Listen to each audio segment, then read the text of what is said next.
Hello everyone, আজকে আবার নিয়ে চলে এসেছি শুট জার্নি। কি ভাবছো, আবার আলোদির সঙ্গে কাজ? হ্যাঁ, আবারও আলোদির সঙ্গে কাজ।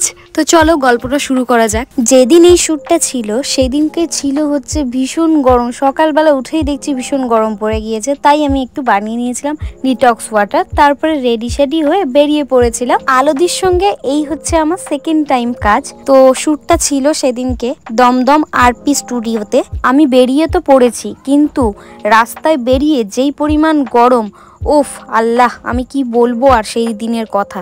গরমে পুরো রোস্ট হয়ে তারপরে চলে গিয়েছিলাম মেট্রোতে উঠে পড়ে একটু শান্তি খুঁজে পেয়েছিলাম। আমি ভাবছি যে আলোদি এত গরমে সেই সুদূর মুর্শিদাবাদ থেকে এসছে নাকি দমদমে কাজ করতে। ভাবতেও অবাক লাগে, জানো তো। সত্যি কথা বলতে স্ট্রাগল কাজের প্রতি এতটা এফোর্ট থাকলে সত্যি সে মানুষ একদিন না একদিন সাকসেসফুল সে হবেই। আলোদি নিজের প্রোফাইলটাকে রেডি করার জন্য সেই মুর্শিদাবাদ থেকে এসছে এখানে শ্যুট করাতে। আলোদি শ্যুটটা আমার সাথে করছে বলে তার জন্যই ভিডিওটা করছি তা নয়।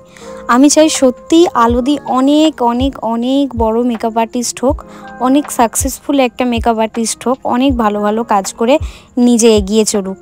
আমি তোমাদের সঙ্গে গল্প করতে করতে পৌঁছে গিয়েছিলাম স্টুডিওতে। আর যেহেতু আমার শ্যুটটা ছিল সেকেন্ড হাফে, তো লাঞ্চ টাইম অলমোস্ট হয়েই গিয়েছিল। তো দিদি আমাকে বললো, চলো রিয়া লাঞ্চটা করে নাও, তারপরে তুমি শ্যুটে বসো। তো আমি লাঞ্চ করে নিয়ে বসে পড়েছিলাম ক্রিম্প করতে ওখানে। তারপর ক্রিম্পিং করে নেওয়ার পরেই স্টার্ট হয়ে গিয়েছিল মেকআপ। কিন্তু মেকআপ করার সময় আমার আর ভিডিও করার মতো সুযোগ হয়ে ওঠেনি। আমি ভুলে গিয়েছিলাম যে ভিডিও করতে হবে। তারপরে যখন ফুল রেডি হয়ে গেলাম, যখন হেয়ার স্টাইল হচ্ছিল, তখন আমি গিয়ে একটু ক্লিপস নিয়ে নিয়েছিলাম। আর এই হচ্ছে আমার সেদিনকে ফুল লুক। আশা করি এতদিনে তোমরা আমার এই লুকটা দেখে নিয়েছো। আমি সমস্ত ভিডিও ফটো সবই পোস্ট করে দিয়েছি। সবার লাস্টে আমি ব্লগটা পোস্ট করছি।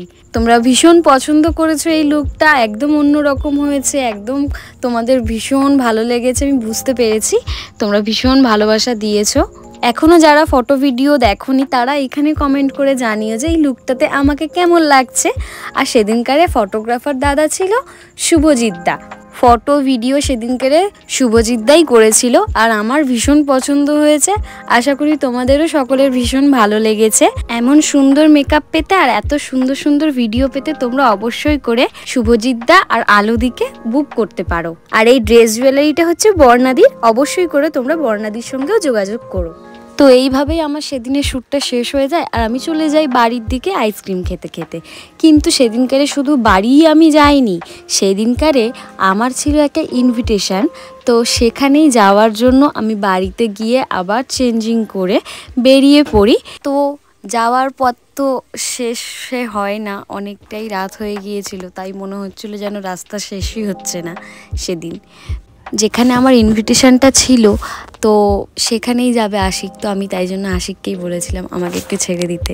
তো তাই দুজন মিলে একসাথেই বেরিয়ে পড়েছিলাম। এই দেখো এত সুন্দর ওয়েদারের সাথে চাঁদটা এত সুন্দর লাগছিল, না ক্যাপচার করে আমি থাকতে পারিনি। তো আজকের এই ভিডিওটা কেমন লাগলো তোমরা তো অবশ্যই করে জানাবে, ঠিক আছে? কিন্তু তার আগে এই ভিডিওটাতে একদমই কোনো স্টিকার কমেন্ট করবে না। তো আমি তোমাদের সঙ্গে গল্প করতে করতে কথা বলতে বলতে আমি চলে যাই সেই অনুষ্ঠান বাড়িতে। হ্যাঁ, সেদিনকারে রিয়াদির আর কুন্তলদার অ্যানিভার্সারি ছিল, সেখানেই আমি গিয়েছিলাম। তো আজকের ভিডিওটা এই পর্যন্তই। তো চলো টাটা। আর ভিডিও কেমন লাগলো অবশ্যই করে জানিও, লাইক কমেন্ট সব কিছু করে দিও।